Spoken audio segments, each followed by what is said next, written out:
All right. Good evening, everyone. Thank you for being patient with us, and welcome to our Understanding Credit webinar. Thank you for joining us this evening. My name is Natalie Nahas. I'm the Senior Business Development Officer at the Los Angeles Police Federal Credit Union. And our goal is to help you guys understand why good credit is important and how to establish a healthy credit score. So tonight you'll learn how lenders evaluate you for credit approval, certain factors that impact credit qualification, how credit scoring works, and ways money management can impact your credit. So, before we get started, I'd like to mention that this session is a live webinar and that a recording of it will be sent out shortly after. But we encourage everyone that to ask questions in the Q&A box. This will be a listen-only mode, but our presenter will have some time at the end of the session to go over the questions and answers. So please fill them in, type them in as you go at the bottom screen, and then we will answer them at the end of the session. So now I'd like to turn it over to our presenter for the evening. Her name's Lorraine Upchurch, and she's from our credit counselling education partner called Balance. So take it away, Lorraine. Absolutely. Well, hello, good evening, everyone. And again, welcome to our presentation.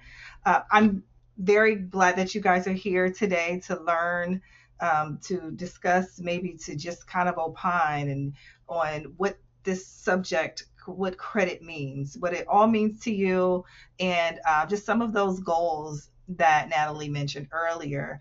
We'll, from start to finish, we'll try to cover and get through everything that you might be interested in. So I just want to welcome you. One thing, a little housekeeping item that we have is we do have what we call a handout available for your use.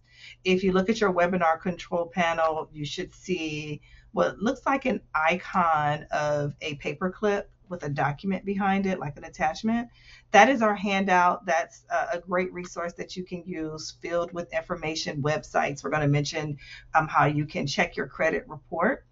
Please go ahead, download that document, and keep it for yourself, for future, for friends, for anyone who can use it. It's very good information. Okay. So I want to go ahead and get us started. And I typically like to start with a poll of some sort. So I'm going to launch our first poll of the day.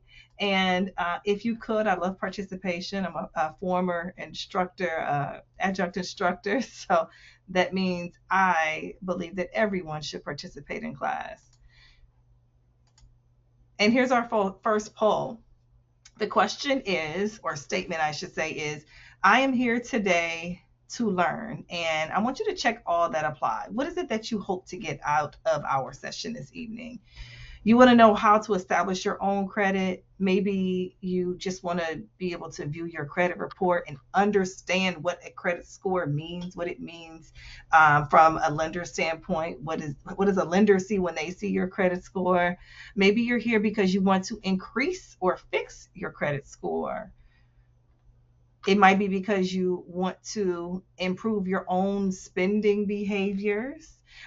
It could be all of the above. It could be none of the above. And if you say, and right now I'm seeing no one saying that none of the above, but if you do have a reason you're here that you don't see listed here, please go over to the questions box and type in why you decided to spend an hour of your time with us this evening. And at this point, it looks like many of you have already voted. We set a minute here, and I don't want to spend a minute longer. So I'm going to go ahead and end the poll now and share the results. So it looks like 65% of you were able to vote. And I love the numbers. Again, you can choose all that apply to you. And so many of you said that you want to learn about increasing your credit score. 76% also said how to view your credit report and understand what that credit score means. Improving your spending behaviors. That's another one that's really high on the list. And of course, we all can learn as much as we can about improving our spending behaviors. A lower percentage said establishing credit, and that's fine. If you're here and you want to establish credit, we got some answers for you. And Natalie, when we get to the end of our presentation, she's going to tell you some more very specific ways that you can make some moves, make some improvements towards some strategies towards improving your credit score, and then eventually erasing your debt. Okay, so good, good, good. Thank you so much for participating in our poll. And I'm actually going to turn my camera off now as well, because I like for you to have a nice big screen to work with while I'm presenting. And then, of course, when we come back for Q&A, I'll turn my camera right back on for you. So let's go ahead and get started. And I think it's important to talk about what are some of the areas you're going to explore today. You're going to explore the what's, the whys, and the hows of credit. So by the time the webinar is over, when our time together is unfortunately done, I am very hopeful that you are going to be able to answer these three questions you see on your screen. What is in your credit report? What does good credit, or why does good credit matter? And I know you've all heard good credit. And some of you here today are probably thinking, what is good credit? What is the good credit score? What's the line? What should I be striving for? What does a lender want to see for them to give me the nod on a loan, or to get the best uh, possible interest rate available? I don't know what the good, of course, that's a very loaded question, but also good, I feel like, is subjective. It depends. So we're going to work on that throughout our time together. And then finally, how does credit actually work? Okay. So why does good credit matter? Well, if you have good credit, you may be eligible for some of the best interest rates in terms on loan products like car loans, mortgages, credit cards, personal loans. But it's on top of that, it's important to note that credit comes with a cost, and where you stand, where your credit score stands, how your credit portfolio is looked at by a lender is going to kind of determine how much that credit is going to cost you. So, credit rates are established by the Fed, and the minimum rate is established, but the participants, or I'm sorry, not participants, you guys are participants, but consumers are eligible for the best ratings when they have the better credit profiles, the higher credit scores. So when you see rates, when you're watching commercials and you see auto loans and you see the dealership might offer some rate at like very low percentage, I'll just call it a low percentage. And you say, oh, I can afford that. That rate seems to be very low. Understand what goes into, and I'm sure Natalie can answer some more specific questions about this, but understand what goes into making a decision for first for you to get an approval for an auto loan, for example, but then on top of that, getting that lowest rate available. Okay, so if you are on the other end of that, maybe your credit score is not very good. You can get approved, but you are approved for a rate that's higher, then there's going to be a cost involved. Another reason good credit matters is because it can affect your insurance costs. So if we're kind of going back to loans, let's say we're talking car loans, let's say we're even talking mortgage loans, and you're paying a higher interest rate on your mortgage, and because of your credit, you're also paying a higher premium on your insurance, then we know at the end of the day that can drive up your expenses. And the, I guess the kind of unfortunate part is it can limit you on how much you can borrow. Okay. Employment opportunities, especially if you work in the financial industry. And it's not listed on here, but education can be kind of lumped in with employment, because there are now a lot of colleges and universities, especially for secondary education programs, so master's, specialist degrees, PhDs, um, law school, those sort of things, they can look at your credit score and your credit report and make a determination on whether they will accept you, whether they will give you any additional aid. So, yeah, your good credit absolutely matters. Okay. And we already talked a little bit about housing. So I've given a lot of like quick examples, but we do have to talk about the role of the credit bureaus and your credit report. So the credit bureaus, Equifax, Experian, TransUnion, they basically compile information that is sent to them from the creditors.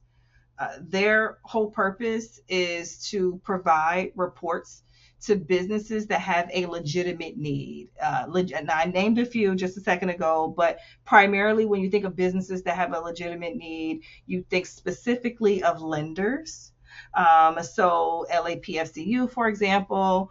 And I'm not sure exactly which report or if they use Equifax, TransUnion, and Experian as the bureau that they kind of look at your credit score and your credit report, but regardless, that activity is sent to the bureaus, and the bureaus can then provide a profile and also a score based on several analytical factors. So the creditors report the credit activity to the bureaus. The bureaus are regulated by the Consumer Financial Protection Bureau. For short, we call it the CFPB. Lenders take that information that the bureaus give them in order to decision the loan. Um, your report can be used by landlords, employers, insurance companies, like I already mentioned, colleges, universities, you name it. Okay. So, because these bureaus have a really important job, it is important for you to make sure that the information that they are sending about you is accurate. So, if you have not, and actually, I'll ask you thumbs up if you have reviewed your credit report within the last year. Awesome. I'm seeing several thumbs up. Good job, guys. Good for you. Good, good. And I'm seeing a thumbs down or two, so that means you haven't, but that's okay. I do have I have some homework for you. It never fails. I always give homework. I have a different question. Raise your hand if you subscribe to or you use some type of credit monitoring service. A credit monitoring service. It might be something you pay for. It might be a perk of one of your credit accounts that you have. Good. All right. So I've seen several thumbs up. If you do have credit monitoring, you should still make sure that you are doing your part in reviewing all three of your credit reports. And I asked about if you've done it within a year, because at the minimum, you should do it once per year. Some people like to do it 3 times per year, 4 times per year. So, like, I like to do one at least every quarter.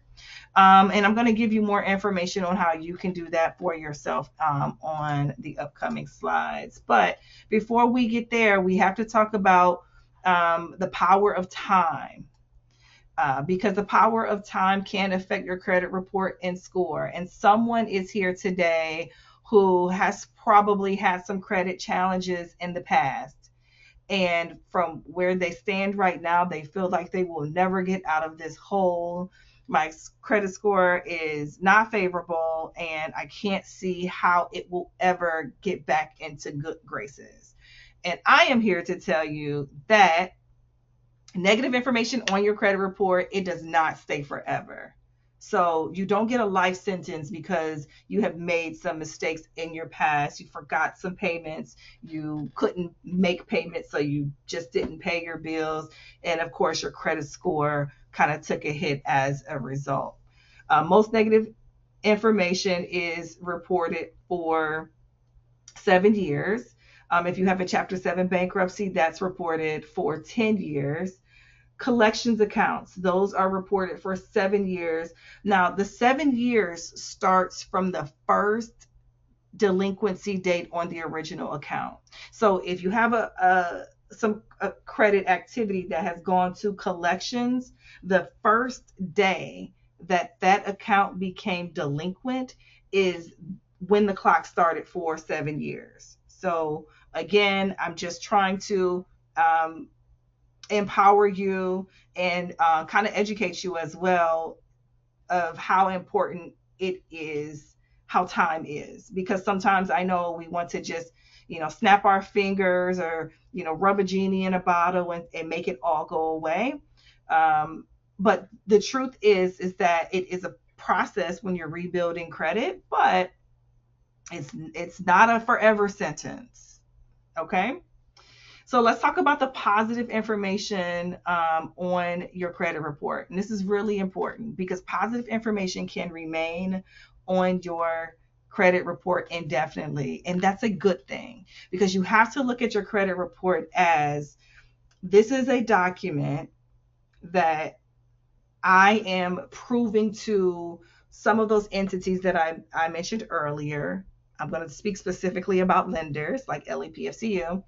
I am proving to LAPFCU that I am trustworthy. I am a good candidate to receive a loan because if you look at this document, this credit report, I have nothing but history of managing loans, paying them back on time. Okay? And there's some more specific things, but that I mentioned that because that's one of the biggest aspect of it. It doesn't matter if 10 years ago you were in a bind and you missed several payments. Remember, I told you that negative information, it starts to fall off after 7 years.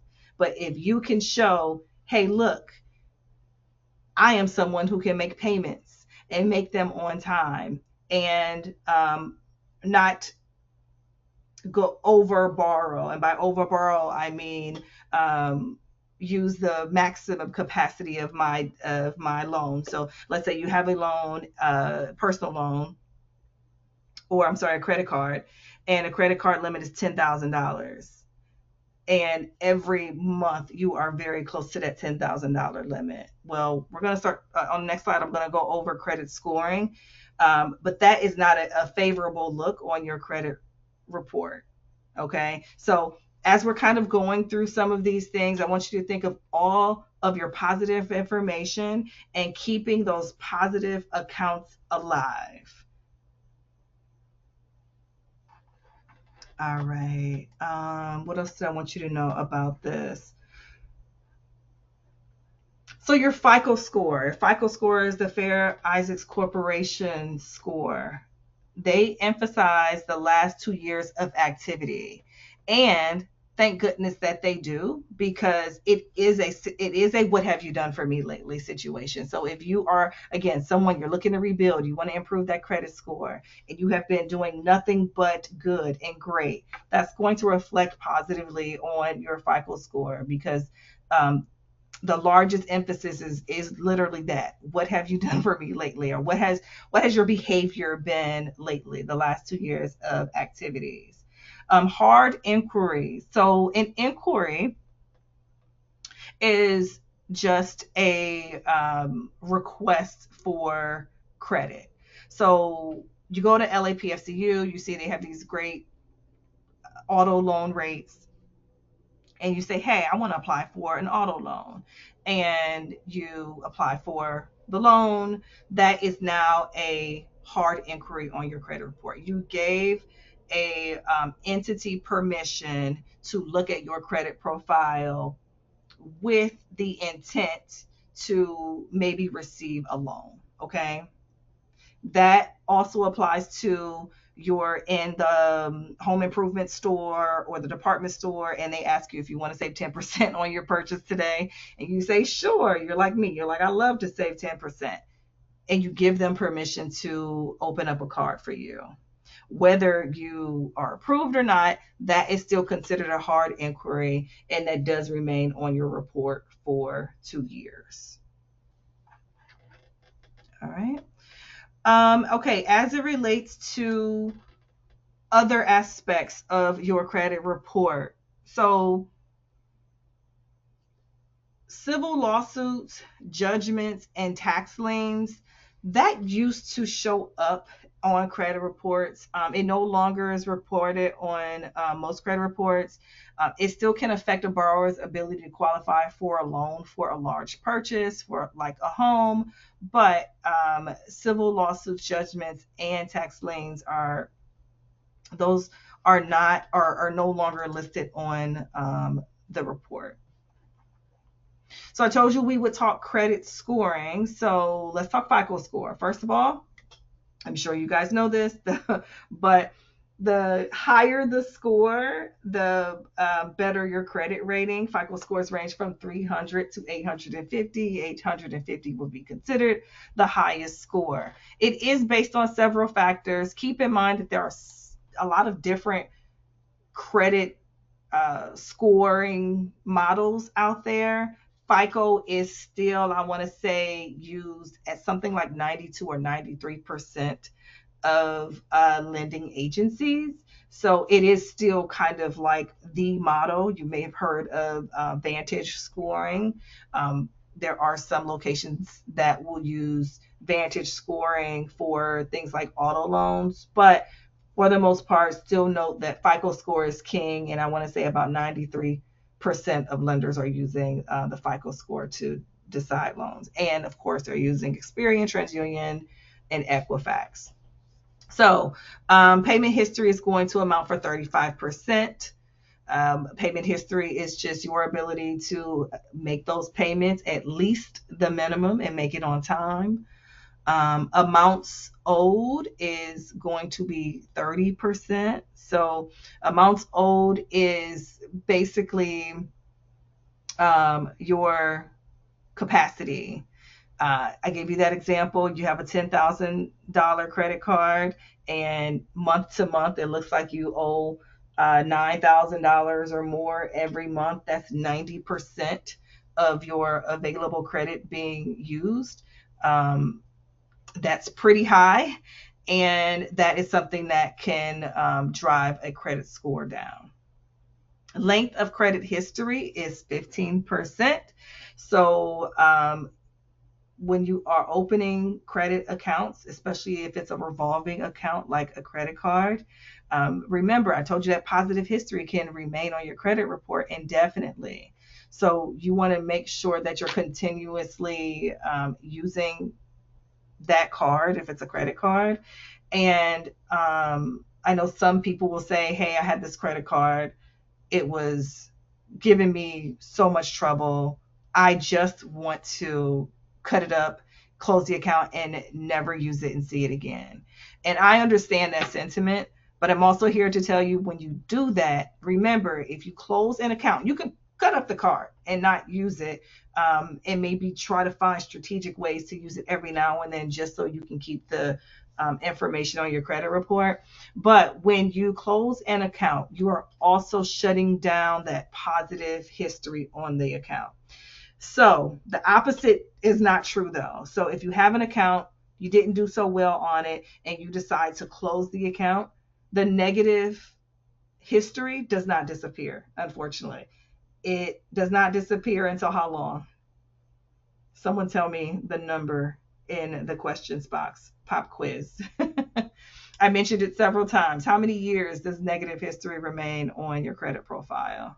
7. Thank you guys. And make sure you're still here and listening. Absolutely. So positive indefinitely, but the credit account has to be open for the positive history to remain. Negative history, 7 years, and it starts to fall off. You close that credit account, you're going to lose all of the positive history. Credit negative will stay for those 7 years. New credit is 10%. I mentioned the um, opening multiple the accounts inquiries. So 10%, it'll stay for 2 years. If you are someone who is opening a lot of credit accounts, that is something that can hurt your credit score. You guys have probably heard of that before. Now, it's important to know this is a frequently asked question, so I'm going to give you the answer to what sometimes is a question that I hear pretty often. If you are in the market to buy a house or buy a car, and you apply for a car loan, let's say at the car dealership, and then someone says, "Oh, why did you do that? You should go to LAPFCU. They usually can beat those car dealership rates instantly, easily." And then you say, "Oh, well, let me go to LAPFCU and apply for an auto loan." That is not considered two separate inquiries in terms of new credit. That is considered shopping around. So you will not be penalized for, because your credit profile knows you're not applying for two different auto loans because you're buying two different cars. Your credit profile recognizes that you are shopping around. And so as long as you are doing your credit applications within a specific time period, and I do believe it's still somewhere between like 30 and 60 days, then that's not going to hurt you. So, um, so just keep that in mind. For those of you who like to shop around, shopping around is still a really good practice, a good financial management practice. But just make sure you're not like, shopping you're going to that car dealership and then you decide 3 months from now, well, let me see what LAPFCU has, because then that's a little bit different. And then finally, the types of credit used. So, types of credit used. I mentioned credit cards several times. A credit card is an example of a revolving credit account. If you were getting a car loan, if you're getting a mortgage, that is an example of an installment loan. So that's a different type of credit. Service credit, that's a different type. When you think of like your cell phone bill, is a service, and like your home utilities and stuff, that's a service credit. So having a mix of credit is also good, because again, remember, you're basically creating a resume for a lender, and you're saying, look, I can manage all these different types of credits. All right. So if you are not satisfied with the way your score looks today, there are some actions that you can take to improve it. If you have delinquencies, of course, you want to repay those. Try to do that immediately. Because I mentioned that 35% of payment history, I always say pay on time every time. Reduce your debt load. Remember, we said 30% is uh, how much credit you're actually using. So 30% plus 35% is already 65%. If you can do those two things really well, then I always feel like you're more than halfway there. Okay. You want to make sure that you're keeping your balances significantly lower than the limit.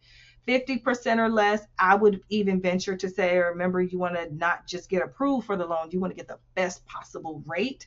I would say more like 30%. Try to keep your debt capacity 30% or less. Okay.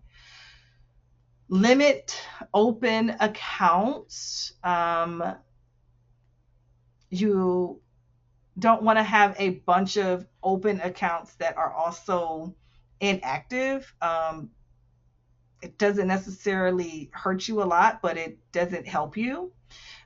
Always keep your oldest accounts active. So that's where I say cut up the card if you have to, because you don't want to be tempted to use it, but don't completely ask for the account to be closed. Keep those older accounts open. Avoid unnecessary balance transfers. Yes, balance transfers do show as inquiries for those of you who are wondering. And also avoid excess credit applications. Remember, I mentioned save 10% at the local Home Depot, because you're buying a bunch of stuff, and okay, I'll open a card today with probably 19 to 29% interest rate. But if every time you went to a store and they wanted to offer you 10% to open an account, that's going to turn into a decrease in your credit score. And that's a hard inquiry. So you'll start to see that immediately, and it stays for 2 years. There are steps that you can take to establish or reestablish your credit. Now, a quick fix to any damage report is, again, pay off those old debts. Once you start paying off old debts, you will see an immediate increase. Unfortunately, I can't tell you a number increase, but again, your it's and the reason I can't tell you what that number increase is because it is an analytics model, the FICO, and it does not amount to point by point. So it's not like, oh, if you pay off some debt, you'll increase by 10 points. I mean, there are some averages that people can probably suggest, but I can't give you like a point by point increase or decrease. Okay. But I do know when debt is paid off, then you start to see an increase in your credit score. Keep in mind, while you're building or rebuilding your credit score, always make sure that your credit report is accurate. You would think that easily, if this is a document, it's based on your social security number, of course, your profile, it should be accurate, but I'm sure there are people, and maybe some people here today, who can tell you, no, not necessarily. I had some fraudulent information on my credit report, or I had someone's account that was on my credit report that I guess their name was very similar to mine, and somehow it got on my report, but it wasn't my debt. So that's why you want to make sure, especially if you're paying off debt, you want to make sure that it is being reported to the bureaus, because that's how it's going to ultimately positively affect your credit score. You can ask a friend or family member who has good credit history to co-sign on a loan or a credit card on your behalf. Um, I always say this is challenging because credit behavior will show up on both persons' credit report. And so take yourself, you have good credit, and someone who maybe has had some issues in the past ask you to co-sign for them, and you do, and then they don't pay the debt. Well, that's not going to make you very happy, because it's going to negatively affect you. So it puts you at risk as well. So taking on a co-signer means that you are kind of ultimately responsible for the debt in the event that they are unable to pay it. So someone might not be that lenient or that generous to you.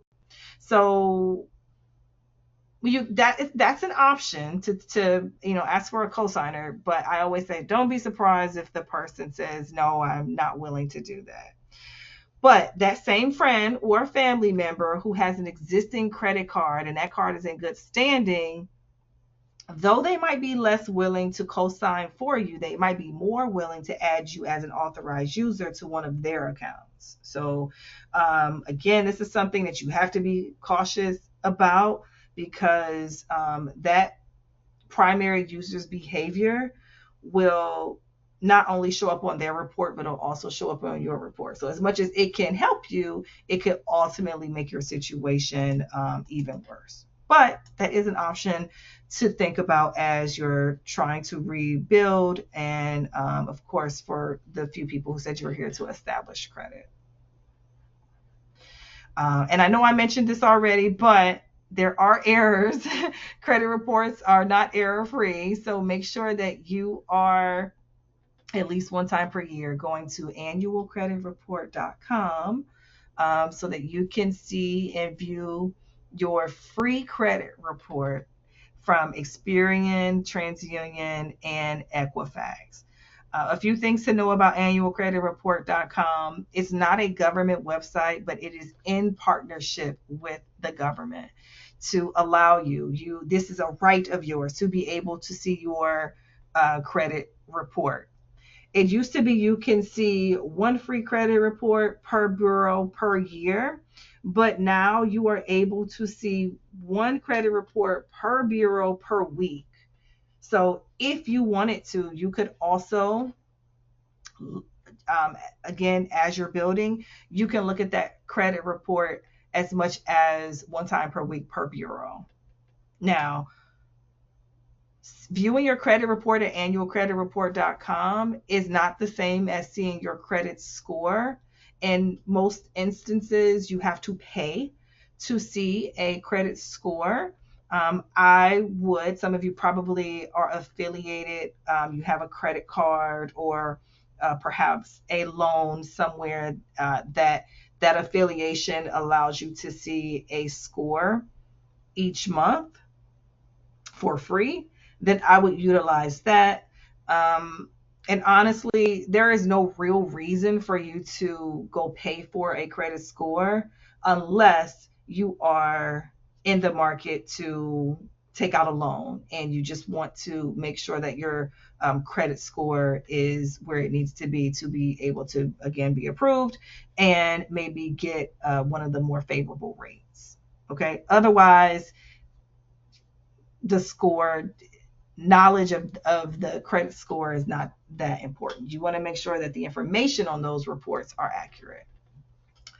All right, raise your hand if you've seen an advertisement or have ever been solicited for credit repair. Okay, I see hands, I see hands, I see thumbs coming up. Those late night infomercials. Well, so we like to say beware of credit repair scams because a lot of them are very scammy. They claim the ability to fix your credit and remove negative information. Some even say they can create you a new identity. If you hear that, run.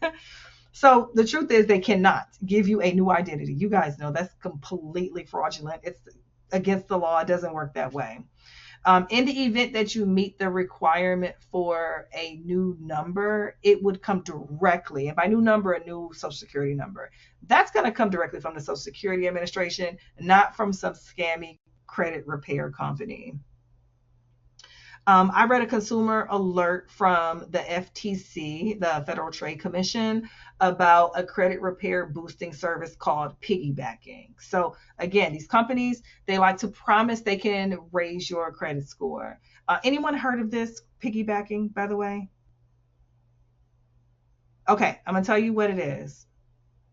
So essentially, they promise to reestablish and improve your credit by piggybacking on the good credit of a stranger. So they charge you, they put you on the back of some stranger who has good credit. So remember the authorized user scenario that I just gave you a slide ago. And then they pay that stranger a fee for letting you on their account. And as you can imagine, it is definitely a huge scam. The company that specifically that I was reading about, they were receiving payments, they were receiving personal sensitive information about their customers, and of course, it just turned into a humongous mess. So, the main thing you should know about credit repair is anything a company promising you that they can do for your credit report, you can do on your own. You have rights, like I mentioned earlier, if you need to make a dispute. I'm going to go to the next slide because it talks a little bit more about this. If you need to make a dispute, you can do that and you don't need them to do it on your behalf. It's a very simple process. You can go to the credit reporting bureaus individually, and on each one of their websites, you will find a button that says dispute, make a dispute. Okay. And another real quick insight on this is the way that they can do it. Okay. I'll try to give you the quick answer for how they're able to make credit scores increase. And a lot of times what happens is someone uses one of these agencies, they pay for it, they see their credit score increase immediately, and the person whose score increased feels like, oh, they're legit. My score increased. I'm looking at it. It happened. So what a lot of times what they do is they take advantage of the law. So anytime you are disputing errors on your credit report, whether it's an error, whether it is justly on that report, the bureaus have a set amount of time by which they have to prove whatever you are disputing is either true or false.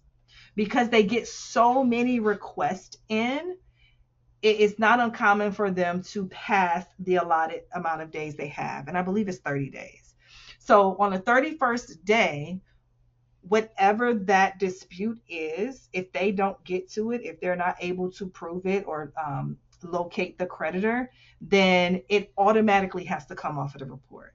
And if it comes off of the report, like I said, it's like paying off an old debt. Your credit score is going to increase. But as soon as they are able to justify that negative maybe collections or just a negative debt that's on your account, as soon as they're able to justify it, it's going to go right back on your report. And the credit score is going to drop right back down like it did, like where it was before. So that's like the quick answer of how they're able to kind of trick people into believing that they work. When actuality, it's just a timing thing and they're taking advantage of the rights and the rules. Okay? So that was a lot, I know. I also just wanted to make sure that you understood how they're able to do it and all the reasons why it's best for you not to waste your money on hiring them. Which brings us to another poll question, because we're about to talk about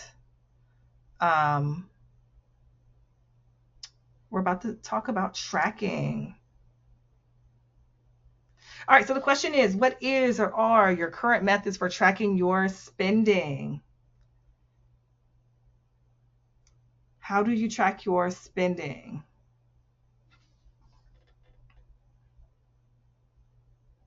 All right, so I see a few answers coming in. Good, good, good. And I'm not going to give us a ton of time on this because I want us to get to our Q&A. So I'm going to go ahead and end the poll and share the results.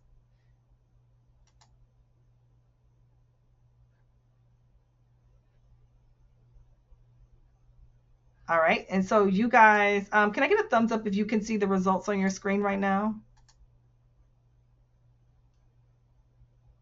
Okay, perfect.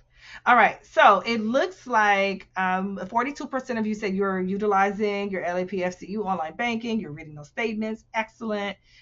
Another 37% and said, I also write it down. You guys are old school like me. That's what I do. Some of you are using mobile apps. Good. It's a large percentage say you're also using it. Few of you are keeping receipts. And then several of you said, I don't have a method, but I need one. I'm so glad you're here today. So let's talk about tracking where your money goes. Just be aware that, first of all, where your money goes is considered your cash flow. And there are several good methods that you can use. I believe all of these are good, but you have to figure out which method or methods work for you. You can write it down, notebook, paper, use a mobile or computer app to track expenses. I like using my, just logging on to my online banking, seeing my purchases on a regular basis, reviewing my statements each month. So, whatever works for you, keeping receipts so that you are aware where those funds are going. I love this, like if you're using, whether you're using your debit card or your credit card, especially if those cards are taking your purchases and they are showing you categories. So this month you spent 30% on food or recreation or whatever.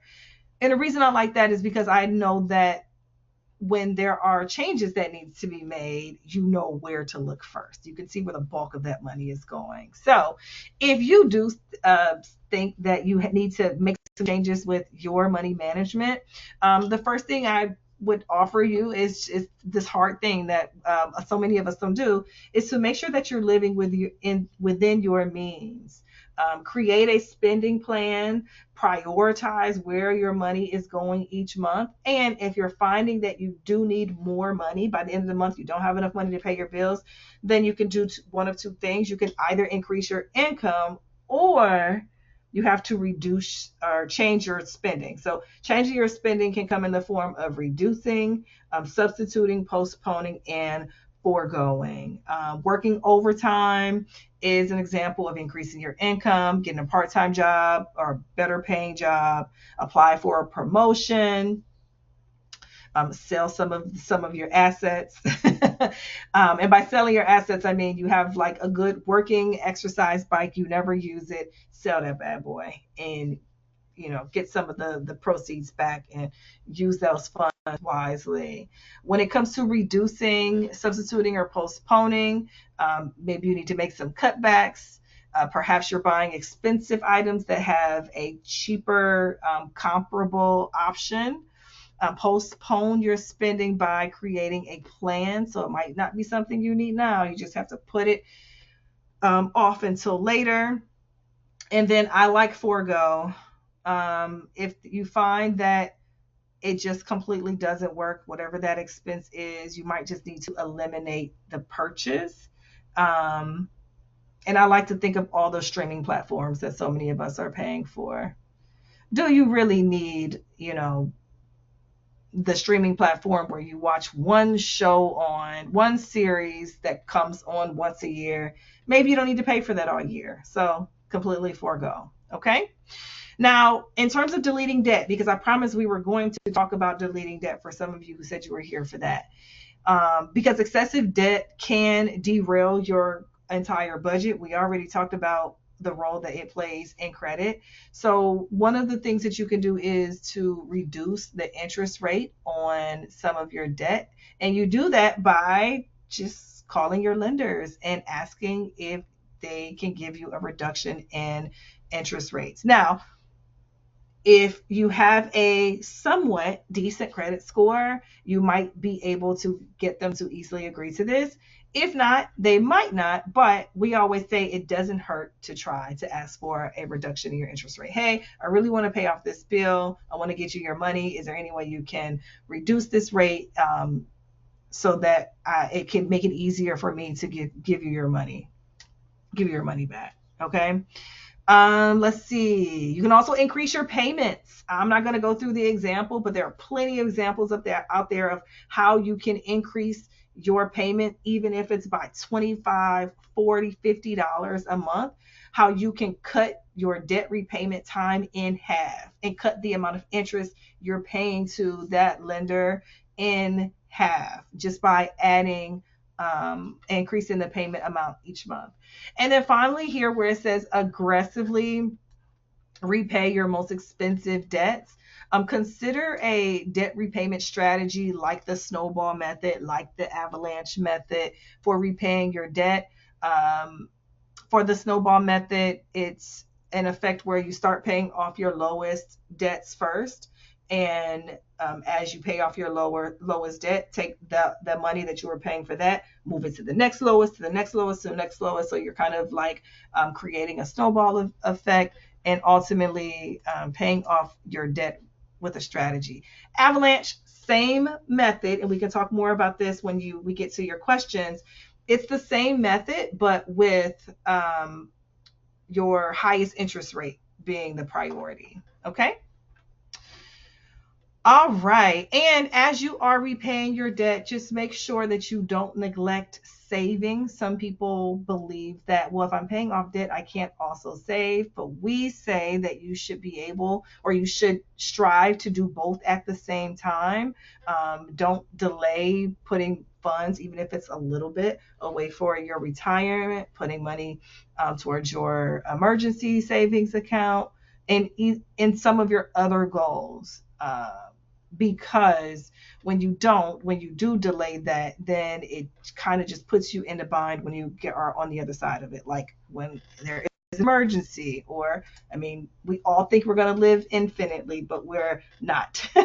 And so retirement is going to come for all of us. And yeah, so we want to make sure that we're doing a little bit of both. Okay. All right. I want to hear from Natalie. So I'm going to go back to that slide, perhaps if we have some time. Natalie, you Oh, want to talk? hey, I finally have my Yay! camera on. Hi, everyone. Yay! It's working. Okay, a lot of great information shared today from Lorraine. I actually learned a little bit too, so thank you for sharing. So now what I'd like to do, we have a little bit of time left to go over how LAPFCU is here to help. Obviously, we heard a lot of great information. We have a lot of great resources for you guys. But at the end of the day, if you guys are really struggling with it, um, you need to address it sooner. The sooner you get a handle of it, the better. Don't be in denial. Don't be embarrassed. That's really important. It happens to millions of people every day. The longer you wait, the worse it gets. And if you're having some struggles, especially like paying some debt with LAPFCU, we're here to help. We have a team. We have a dedicated consumer lending and collections team that have repayment options and that have debt management plans that can help our members get out of situations. So please call them. If we don't know, we can't help. So we want to help you guys out. So there are other ways to track and keep a handle of managing your FICO scores. One of the ways is through our mobile and online banking. So if you do have a current loan or credit line of credit with LAPFCU, you can constantly view your credit score through those platforms, and you can check the history of credit. It will also show you tips on how to improve it and so on. Another great avenue through our online and mobile banking is our quick pay and our bill pay payment methods. So these two platforms allow you to make one-time payment or conveniently schedule reoccurring payments. So then that way you can take care of your credit union loan payments or outside LAPFCU loan payments conveniently, not having to worry about it, done with a couple of clicks of the buttons. And then that way, if you schedule it or do it one time, it can help you rebuild credit because it's kind of like set it and forget it. So just know that you have those two options for you. Now, Lorraine, she shared a lot of great information with you guys today, but I want to also emphasize that Balance is a free credit counseling service to all of our membership, and they are confidential. And they can speak with you. They have certified financial planners where they can meet with you to devise plans on how to lower debt, create budgets, even increase savings. Earlier, you guys meant there was a slide on if you should save if you are in debt. Absolutely, because no matter how much debt you're in, emergencies still are always going to arise. So it's important to always pay yourself first, even if it's a small increment. It's always to set that habit and continue with it. Now, the credit union's also committed to making sure that we help our members in the form of refinancing debt, also with debt consolidation, because what's happened, what we've seen is that lenders have increased their rates. So the nice thing about debt consolidation loans is that the advantage of it is that you have one loan payment, and every month you make one loan payment versus making multiple payments on multiple financial obligations. And usually it's a fixed term with a fixed rate. So just know that you have options when it comes to consolidating debt into one type of loan. Now, if you're also a homeowner who owes less than their mortgage and has value in their home, what you could look at too is possibly exploring a home equity line of credit, because then usually if you go that route to pay off your debt, the rate is usually lower than unsecured debt that you're trying to pay off. So just another option for you. I know earlier in the presentation we mentioned that balance transfers are not the greatest thing to pursue, but they are another option to pay down debt. So we offer some here at the credit union as well. So a lot of options applicable to you guys. We're here to help. We want to meet with our members, especially if you are facing hardship, or your spouse is facing a hardship or going through something where it's just an interim, it will pass, or if it's a situation where it's going to be long term, we want to know about it, we want to help you, and it's strictly confidential. So to learn more about any of these services or how we can help you in terms of these loans, speak to us, call our consumer lending team. Their number is 877-695-2732. And we're always here to help. We're always here to advocate for our membership. And I've got a couple of minutes to turn it over to our Q&A. So, Lorraine, what I'd like to do is look at our Q&A right now and share the oldest to the newest. So, one of the questions that was shared was someone had noticed that their credit score changed significantly from month to month. It went from 750 to 702. How does that happen and why?